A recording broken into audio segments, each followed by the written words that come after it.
Magandang araw guys, araw pala ng Webes at ngayong araw ay holiday.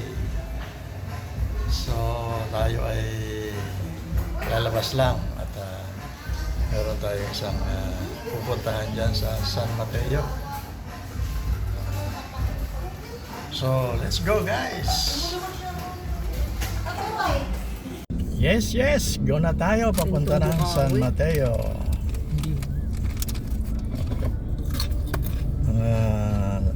Siguro mga 1 hour na mahigit 1 hour ang travel natin kung hindi ma-traffic. So yan, on the way na tayo at dito tayo dumaan sa Marcos Highway imbes na going north tayo. Dito tayo umakyat sa papuntang Tanay, pero hindi tayo kakalawa. Yung diretso papuntang Tanay, pero tayo ay papunta ng San Mateo. Kung sa dito yung shortcut, pwede rin na papuntang Marikina. So yan guys, bali medyo matraffic dito sa Bandareto kasi mayroon tayong daanan na sementeryo. Kung araw ng mga ng mga patay ngayon, kaya yan medyo matraffic. Ayan, nadaanan din natin guys itong barangay sa Pinit kung tawagin. So guys, narating na natin itong ating pupuntahan, ang Casa Peregrine. Liblib pala na lugar to guys. So yan, papunta na tayo doon sa Casa Peregrine at iniwan natin itong sasakyan natin dito sa taas. Kasi pabulusok itong daan na ito. Meron din daw parkingan doon sa baba, kaya lang puno na. Kaya dito na tayo pinapark nung nagpapapark dyan na may bayad naman daw pero malit lang. Ito yung kasama ko yung bunso ko, yun nauna na. Nauna na rin yung misis ko tsaka yung isang anak ko pa doon sa loob.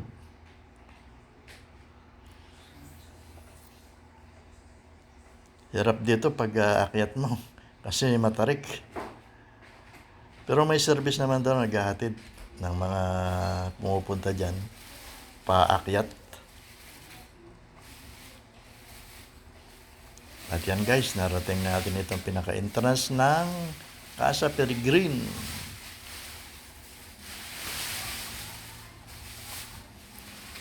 At yan, may bayad din ng entrance, 50 pesos.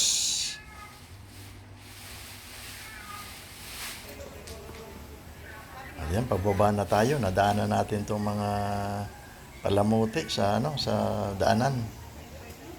At natanaw na natin yung mga kubo-kubo sa itaas ng puno. Masabi nila pwede kang mag-order ng pagkain at diyan mo kainin sa mga kubo-kubo na yan.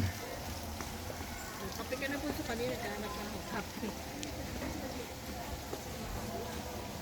Oo nga, maganda nga guys ang loob.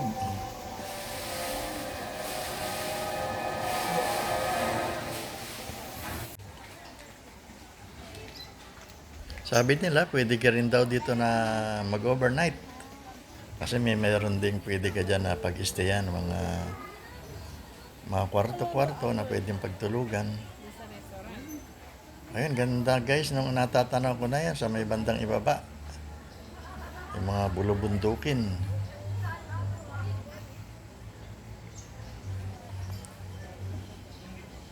At marami rin tao rito. Palagay ko ang karamihan yung mga kumukuha rin ng video o yung mga content creator din.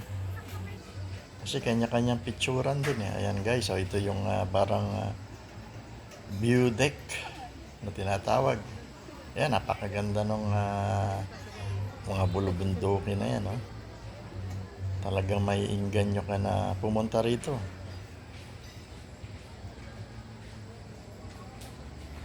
Ayun, sa baba meron ding view deck na yan. Tanaw na tanaw mo talaga yung kagandahan ng paligid. At yan guys yung yung kainan. Marami na rin kumakain doon sa itaas. Pati doon sa may tuktok ng bundok, meron ding mga pwede kang pagpwestuhan doon.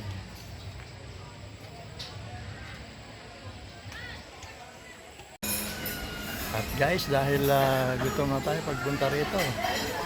Kasi may mga inahon-ahon tayo ng mga hagdanan, mga taas, saka mga os-os na daan. So, magmimerienda tayo sa taas. Yan o, may merienda sa taas. Alanganin na rin yung ano natin, merienda. Mag-aalisin ko na. Baka ano na yan, kasama na rin dyan ang, ano, ang dinner. Dito guys ang loob ng mga kainan. Yan, nandyan na yung mga kasama ko, yung asawa ko, tsaka yung dalawang anak ko, nandyan na sila. Naka-order na raw sila eh. Kaya hintay-hintay na lang tayo ng dating ng pagkain.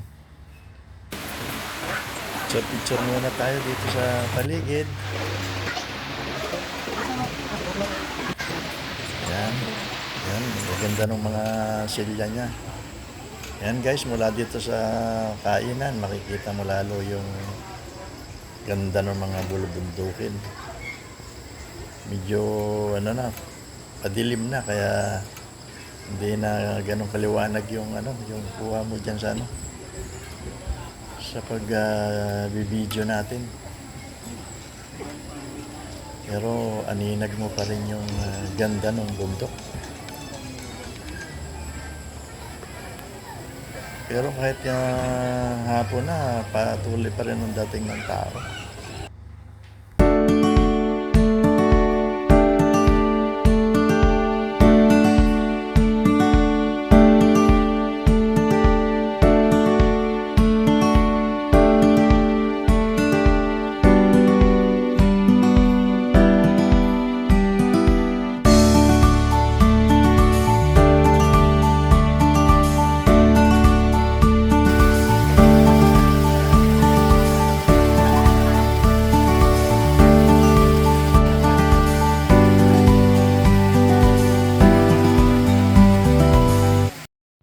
Ginabi na tayo ng uwi. Tapos medyo umaambon-ambon pa.